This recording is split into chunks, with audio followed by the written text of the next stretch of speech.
Alrighty, yo, what is going on, everybody? It's your boy, Mr. DDG94, back with another reaction video. Today, we finna react to Dish Network versus DirecTV. This is by the company, man. This is by the guy who goes over all the companies and why they falling off and why they ain't doing too good these days, or what are they doing better than what they used to. But yeah, man, we got Dish Network versus DirecTV. Now, my mom never had Dish Network, but she did have DirecTV, and I think my dad and my grandparents, they had Dish Network after Time Warner Cable pretty much went under. Hey man, when Time Warner Cable went under, it was like, yo, you had to figure it out, because only options you had was DirecTV, Dish Network, and AT&T, which was DirecTV, but they had their own little thing going on. But it was still DirecTV though, even though they had their logo on the box, and the channel numbers were different, but still DirecTV, AT&T, yeah. It was so much. We didn't have Comcast. We don't have Comcast in Wisconsin, so there's that. We don't have Comcast. We don't have well, now we have Spectrum, but we didn't have we don't have Xfinity. None of that shit. It's Dish Network, DirecTV, Spectrum, and that's it. So yeah, without further ado, let's get right into this. Yeah.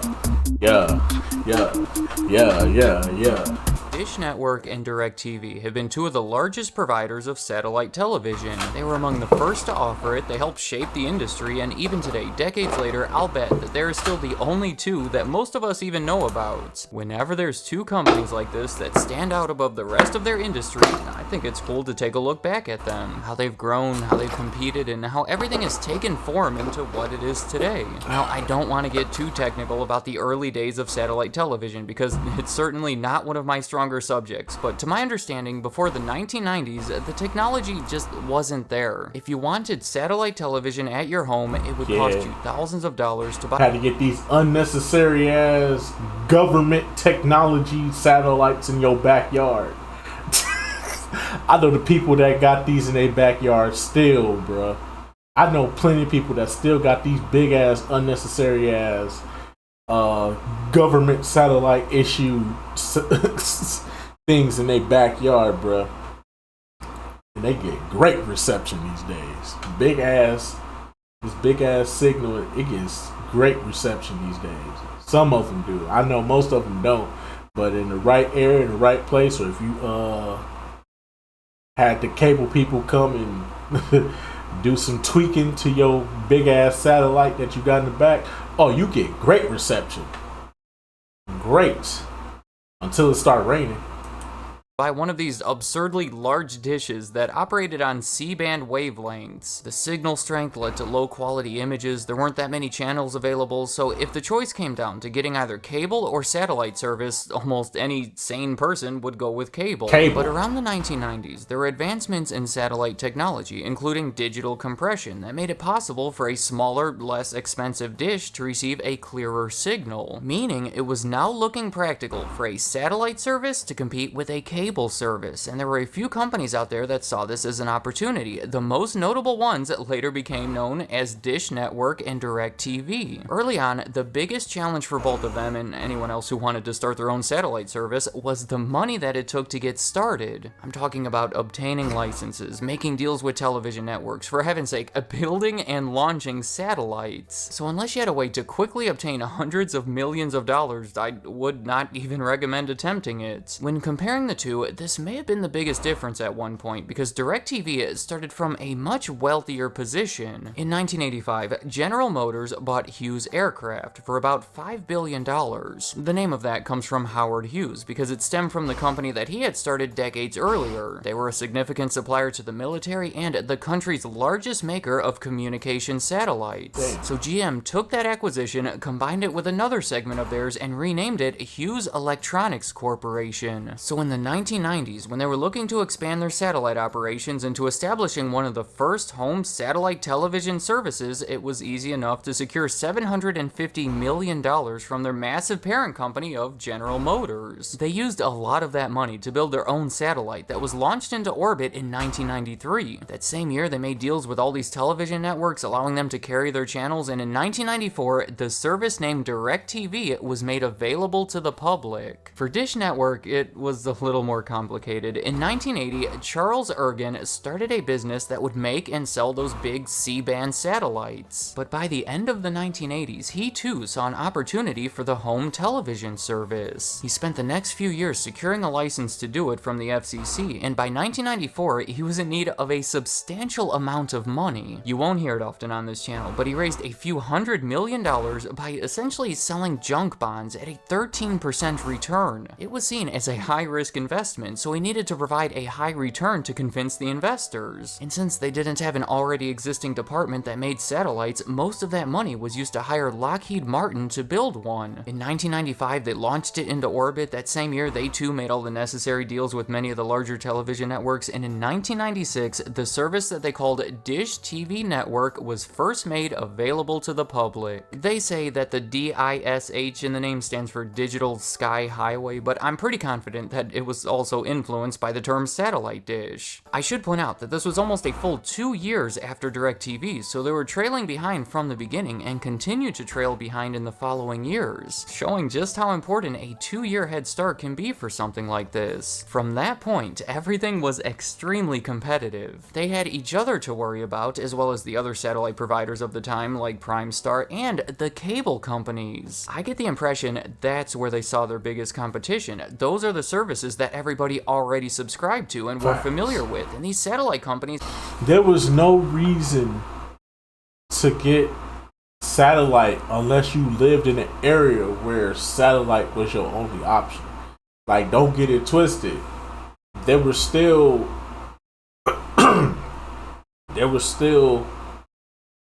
like places, like for instance, like me living down south, I had people that lived out in the country and they couldn't get like shit like just basic cable. They couldn't get shit like that because they out in the middle of the country. So the best they could do was satellite because it's in the sky. So they get it. The only bad thing though about getting satellite cable down here, down south, it rains. And when it rains, it pours. And when it pours, you shit out of luck. So the best thing you could have done was get cable, because when it rains, it don't affect your cable. It don't affect your TV. That's the only thing I think I hate so much about this new age of cable, is that it's all satellite now. When it was analog back in the days, never had a problem with it raining.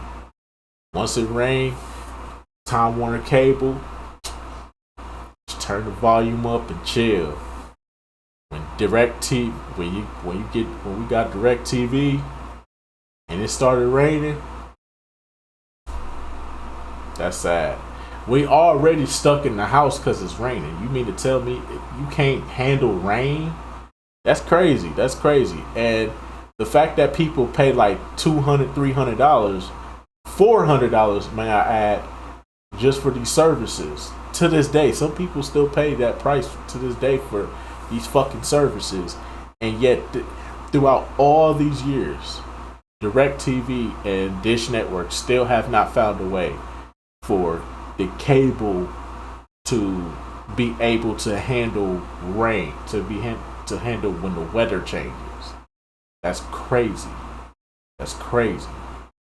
He's had the difficult job of drawing people away from them. More of everything than you could ever get from cable. Shortly after the launch of the Dish Network service, the company said that their principal business strategy was to continue developing its subscription television service in the US to provide customers with a fully viable alternative to cable television. Honestly, the whole thing just seems exhausting. It was a long-term business plan centered around delay and sacrifice. The idea that they would spend a bunch of money up front to obtain customers and then make it back over the years as they remain subscribed to the service. Do you see what I mean? I'm talking about things like multi-million-dollar advertising campaigns, launching more satellites into orbit so they can offer more channels and better packages at lower prices. They both reduced the price of their boxes and dishes to below cost and had frequent promotions where customers would get all of the equipment and even months of service for free. And look, I understand the concept of spending money to make money, but these two were doing that to a degree that would have made me uncomfortable. Here, the numbers for Dish Network are more consistently available, so I'm going to show you how it was affecting them financially. First off, this is the revenue that they were generating from the initial C-band operations compared to the Dish Network service. We can see how the satellite service quickly took over almost their entire business, and we can see how it helped them grow overall. They pursued the service because that's where the demand was, and it was their best chance to take things to that next level. But look at what happened to their income. Everything I just described was costing more money than they were bringing in, so they were losing a ton of money to try to gain a customer base. To continue operating, they were forced to go into debt that grew to over $5 billion by the end of the decade. On the other end, DirecTV did have GM behind them, so things probably felt a little safer, but it was the same thing where they were losing money and going deeper into debt. Most of what they were doing was so unproven, so it was unclear if those numbers would ever improve to a level that they needed them to be. It was right around that time when the satellite industry started consolidating. There were these major deals happening seemingly one after another. Some of the bigger examples are in 1998, DirecTV bought US Satellite Broadcasting Company for $1.3 billion, and then the following year, they bought a competitor, Primestar, for $1.82 billion. Those kind of deals scale operations, lower competition, and I guess once they had an established customer base, things started to look a little more stable. I mean, there were still increasing customer acquisition costs, but Dish Network did become profitable. Not exactly the same for DirecTV, but they had a lot going on. Alright, there's too much that can be analyzed here, but I think it would be interesting to follow the path of the ownership of DirecTV. We already know that they were owned by General Motors and Hughes Electronics since their inception in 1990. Their first change in ownership almost happened in 2002, when Dish Network actually offered $26 billion to buy DirecTV, which would have been an insane deal. It would have essentially put one company in charge of most of satellite television. However, there was a third company in the mix of all of this that did not want that deal to happen. News Corp was the owner of Fox, both the TV networks and the film studio, in addition to a bunch of other media-related businesses. The main owner of News Corp was Rupert Murdoch, who was already actively trying to buy DirecTV. He owned a British satellite company and this would have complemented it, so Rupert Murdoch lobbied against the Dish Network deal and likely played a part in the FCC ultimately blocking the merger. It was actually the first time they challenged a deal like that in 36 years, so it never happened. So then, the following year, News Corp successfully bought 34% of DirecTV for $6.6 billion,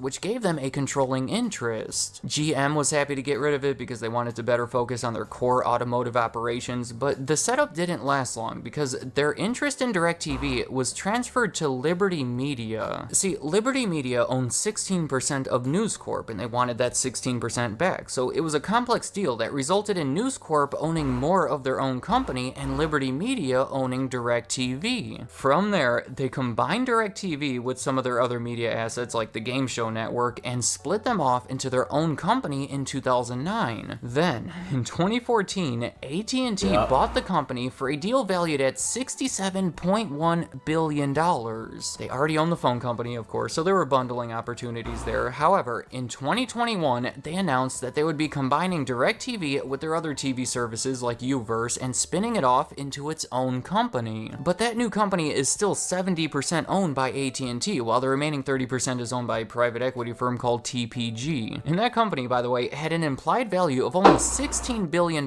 which is not a good sign for them. Compare all of that to Dish Network, who has always been their own company with a few little structural changes over the years. For a long time, the company itself was called EchoStar until 2008 when they split into two parts. The main company with the TV subscription business changed its name to Dish Network, while the satellites and the technology parts were split off into another company called EchoStar, so that could be confusing there. It's also worth mentioning a couple of notable acquisitions. In 2011, they bought Blockbuster for over $300 million. Why? To know how significant that is, the timing is very important. It was following their bankruptcy, but they still had about 2,000 locations at the time, all of which, of course, they have since closed. It seems like they were most interested in just obtaining that brand name and utilizing it in their Dish Network service, but as far as I could tell, none of it was too successful, and they probably would have been better off not getting involved at all. Another significant one is in 2019 when they bought the prepaid wireless brand Boost Mobile for $1.4 billion. Sprint... Yeah, because Sprint merged with T-Mobile, then Sprint got put out of fucking business, and then Boost Mobile got sent to somewhere else. And T-Mobile were merging together, and one of the requirements to allow that to happen was that they had to divest certain stuff like Boost Mobile. So now, Dish Network is actually a major wireless carrier. It might be a good thing for them too, because satellite television, in general, doesn't seem to be moving in the right direction. I'm sure that you could have guessed that with the whole cord-cutting movement and all the streaming services. Everything that I've been talking about this whole time has been on the decline. Dish Network has been consistently losing subscribers. Again, the figures from DirecTV aren't fully available, but they have started to move in the wrong direction as well. Those numbers suggest that satellite television may be a declining industry, which would explain why DirecTV has lost tens of billions of dollars in value since 2015 and why Dish Network is making such a... Well, after almost 30 fucking years, if you're still gonna charge people $300 to $400 to use your fucking service,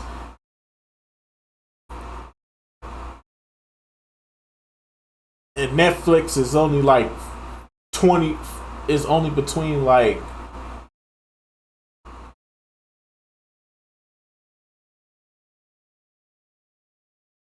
$10 to $20, I just go get the Netflix. What the fuck do I need you for? Come on, dog.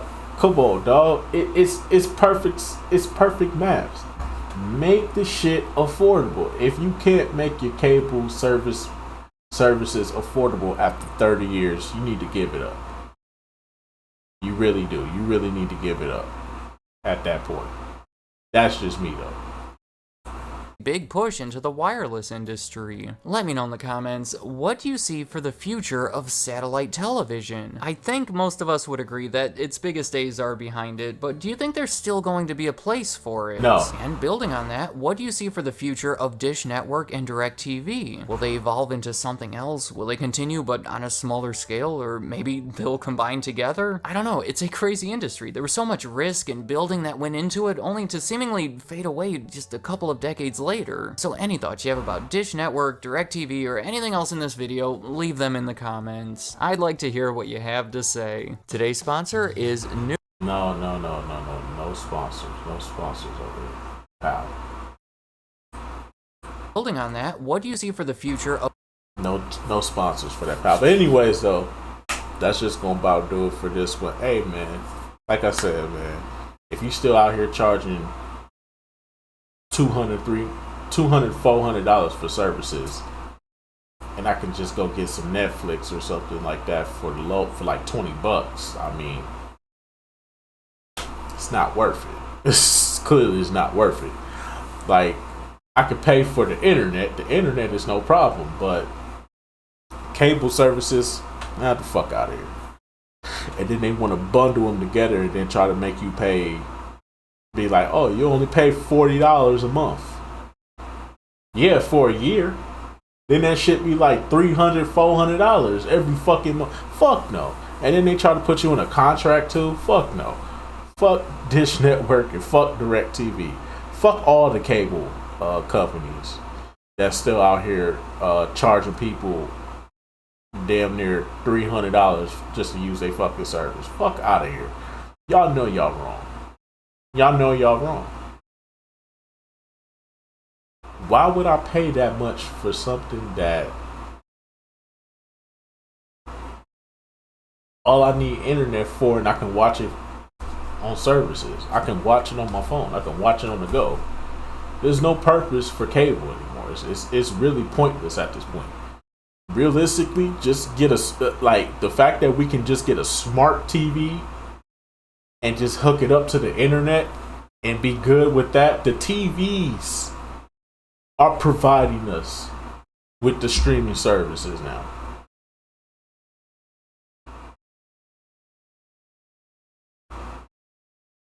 with that being said, cable companies should be dead right now. All cable companies should be dead. Dish should be dead. DirecTV should be dead. Spectrum should be dead. CenturyLink cable should be dead. Who else? Xfinity should be dead. Comcast. How the fuck is Comcast still around to this day? I have no idea. But it's so many fucking cable companies that should just be fucking dead right now. The fact that they still alive says a lot, but then again, you got these boomers out here that don't know how to work the internet, so I can understand. But once the boomers pass away, time's up. What you gonna do? What you gonna do?